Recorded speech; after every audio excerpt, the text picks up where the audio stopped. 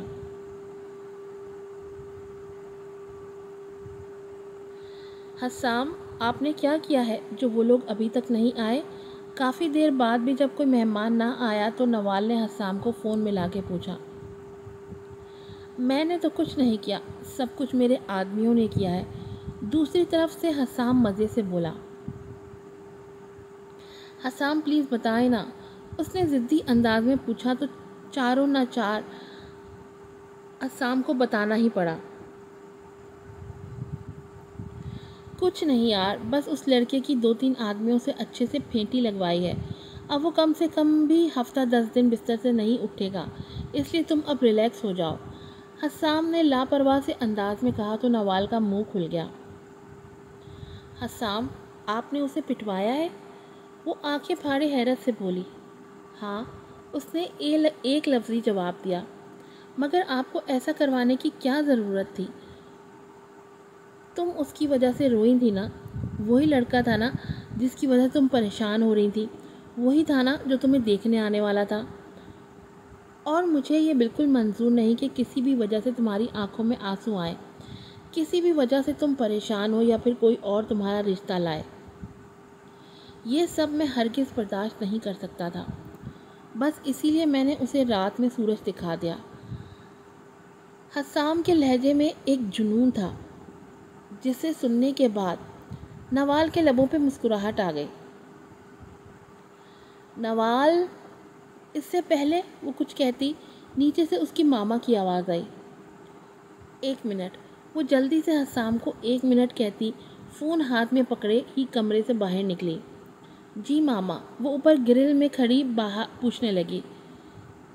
بیٹا، جو لوگ آنے والے تھے ان کے بیٹے کا ایکسیڈنٹ ہو گیا ہے، اس لیے اب وہ نہیں آ رہے، تو آپ بھی کپڑے چینج کر کے آرام کرو، نور بیگم نے نیچے ہال میں بیٹھے ہوئے بتایا۔ ابھی توراب صاحب کے پاس فون آیا تھا جس میں لڑکے والوں نے ایکسیڈنٹ کا بہانہ بنا کے نہ آنے کی وجہ بتائی تھی۔ توراب خان نے نور بیگم کو بتایا تو انہوں نے نوال کو بلا کے اسے بتا دیا تاکہ وہ ان کا انتظار نہ کرے بلکہ چینج کر کے آرام کرے۔ جی اچھا، وہ دھیرے سے کہتی واپس اپنے کمرے میں جانے کے لیے پلٹی ہی تھی جب اسے نیچے ہی اپنے بابا کی آواز آئی۔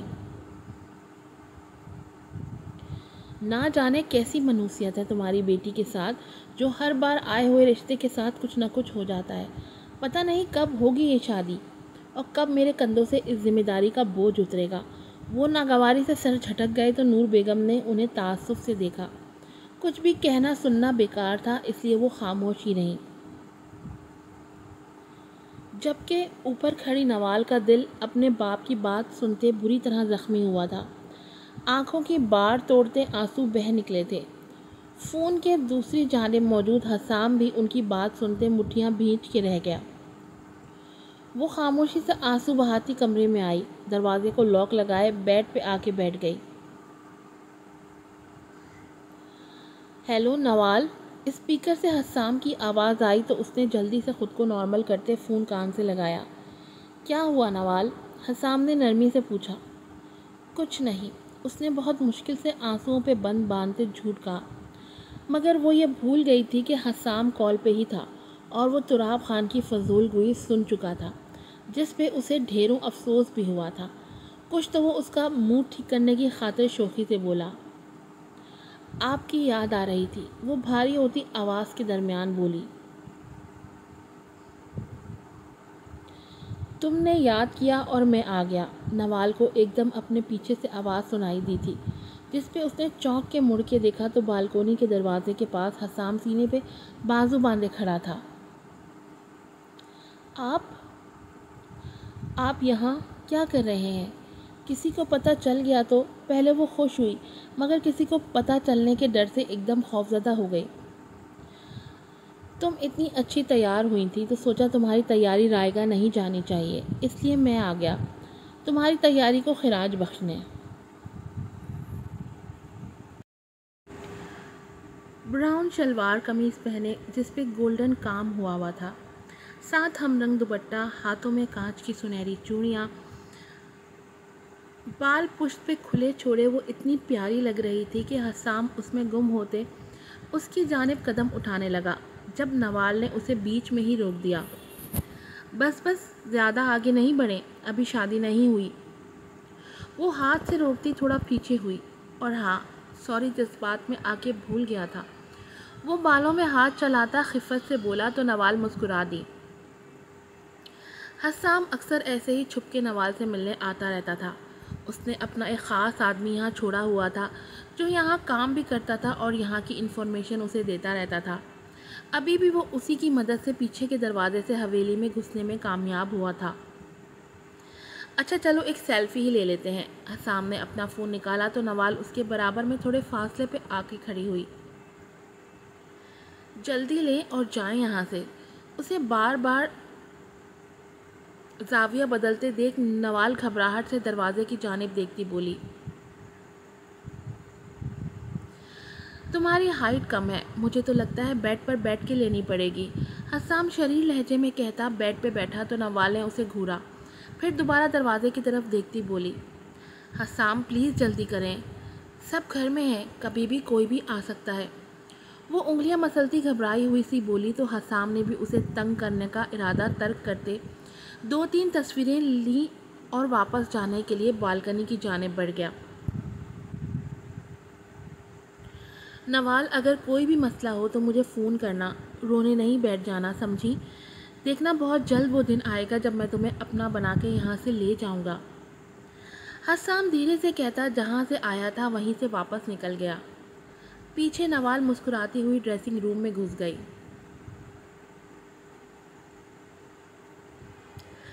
رات 1 بجے رائد حویلی واپس آیا تھا۔ حویلی میں اس وقت ایک دم سناٹا تھا، سب اپنے اپنے کمروں میں آرام کر رہے تھے مگر رائد اس سب کی پرواہ کیے بغیر تراب خان کے کمرے کی جانب بڑھ گیا۔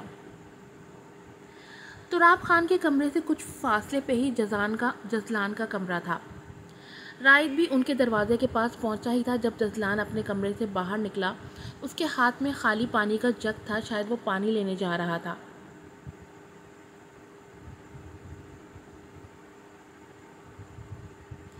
بابا سو گئے ہیں تو انہیں تنگ کرنے کی ضرورت نہیں ہے، وہ سنجیدگی سے کہتے آگے بڑھنے لگا جب پیچھے سے رائد بول پڑا، تم اپنے کام سے کام رکھو۔ وہ روب سے ماتھے پہ بل ڈالے بولا،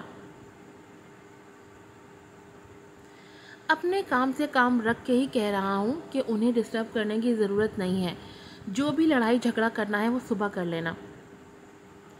جزلان اسے دیکھے بغیر سب پاٹ لہجے میں بولا تو رائد کی آنکھوں میں سرخی اتری۔ میں اگر ان سے نفرت کرتا ہوں تو اس سب میں سب سے زیادہ ہاتھ تم لوگوں کا ہی ہے۔ رائد غصے سے گھبرایا تو جزلان نے لاپرواہ انداز میں آنکھیں گھمائیں۔ اس سے پہلے پھر وہ دونوں شروع ہوتے تراب خان کے کمرے کا دروازہ کھلا۔ کیا ہوا؟ تم دونوں اس طرح لڑ کیوں رہے تھے؟ اور رائد تم یہاں سب خیریت تو ہے نا؟ تراب خان کو خوشگوار حیرت ہوئی تھی رائد کو اپنے دروازے پہ دیکھ کے، ورنہ تو ایک عرصہ ہو گیا تھا نہ رائد انہیں مخالف کرتا تھا اور نہ ہی غلطی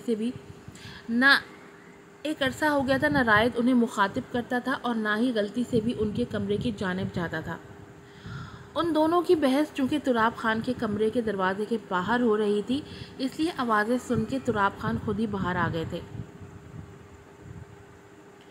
آپ سے بات کرنی ہے، رائد سپاٹ انداز میں بولا جبکہ اس کی بات سن کے جزلان کے کان کھڑے ہو گئے تھے۔ آخر اتنے سال بعد ایسی کون سی بات تھی جسے کرنے کے لیے رائد خان اپنی انا کو پیچھے رکھ کے اپنے باپ کے دروازے پہ آ کھڑے ہوتے خود سے بات کرنے آیا تھا؟ اسے تجسس ہوا جس وجہ سے وہ بھی وہیں رک کے ان کی باتیں سننے لگا۔ آؤ بیٹا اندر چل کے بات کرتے ہیں۔ تراب خان تو جیسے خوشی سے جھوم اٹھے تھے۔ آج اتنے سالوں بعد ان کا بیٹا ان سے بات کرنے آیا تھا۔ نہیں، میں یہیں ٹھیک ہوں، رائے سنجیدگی سے بولا۔ اتنی دیر میں نور بیگم بھی دروازے پہ آ گئی تھیں۔ اچھا بولو، کیا بات کرنی ہے؟ وہ آرام سے بولے۔ انہوں نے اسے اندر آنے کے لیے بالکل فورس نہیں کیا تھا کہ کہیں وہ ناراض نہ ہو جائے۔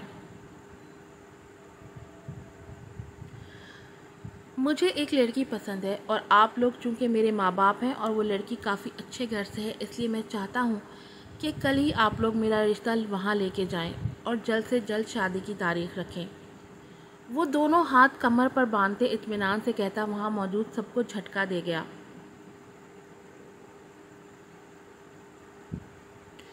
ہاں بیٹا ضرور، جیسا تم بولو، ہم کل ضرور جائیں گے اس لڑکی کے گھر، مگر لڑکی کا نام تو بتاؤ۔ تراب خان فوراً اس کی بات مان گئے۔ وہ اپنے بیٹے کو خود سے کوئی شکایت کا موقع نہیں دینا چاہتے تھے۔ آئلہ نام ہے۔ ٹھیک ہے بیٹا، جب چلنا ہو تو بتا دینا۔ وہ پیار سے بولے تو رائد بغیر کچھ بولے واپسی جانے کے لیے پلٹا۔ جب جزلان بول پڑا، مگر بابا ایسے کیسے؟ پہلے پتہ تو چلے کہ کیا خاندان ہے اس لڑکی کا۔ جزلان نے اعتراض کرنا چاہا۔ جزلان تم چپ رہو، میرے اور میرے بیٹے کے بیچ مت بولو۔ تراب خان نے رائد کے چہرے کے بگڑتے تاثرات دیکھتے جزلان کو ڈانٹا، جس پہ جزلان کا منہ کھلا، جبکہ رائد اوپر اپنے کمرے کی جانب بڑھ گیا۔ واہ، بیٹے نے دو چار باتیں کیا کر لیں، آپ تو اپنے دوسرے بیٹے کو بھول ہی گئے۔ جزلان نے ڈرامائی دکھ بھرے انداز میں کہا تو تراب خان نفی میں سر ہلاتے اپنے کمرے میں چلے گئے۔ تو جزلان بھی منہ بناتا کچن کی جانب بڑھ گیا۔ آج کی ایپیسوڈ یہیں پر ختم ہوتی ہے۔ آپ کو ایپیسوڈ اچھی لگی ہوگی ایسا میرا خیال ہے۔ آپ لوگوں کو اب تک ناول کیسا لگ رہا ہے، اپنی رائے کا اظہار ضرور کریے گا اور لائک کرنا نہ بھولیں۔ آپ سب لوگ ویڈیوز دیکھتے ہیں لیکن لائک نہیں کرتے، یہ سب سے غلط بات ہے۔ جب آپ پوری ایپیسوڈ پڑھتے ہو تو آپ کو نہیں پتہ، آپ لوگوں کے لائکس، آپ کے کمنٹس، آپ کے ریویوز، آپ کے شیئرنگ، یہ ہماری موٹیویشن ہوتی ہے۔ اور پہلی ایپیسوڈ پہ تو آپ لوگوں نے اتنا اچھا رسپانس دیا تھا، اس کے بعد میں ایپیسوڈ ڈیلی لگا رہی ہوں لیکن پھر بھی آپ لوگوں کا رسپانس نہیں آ رہا۔ آپ لوگوں سے ریکویسٹ ہے کہ پلیز آپ لوگ اچھے سے رسپانس دیں تاکہ مجھے بھی موٹیویشن ملے اور میں اور بھی اچھے ناولز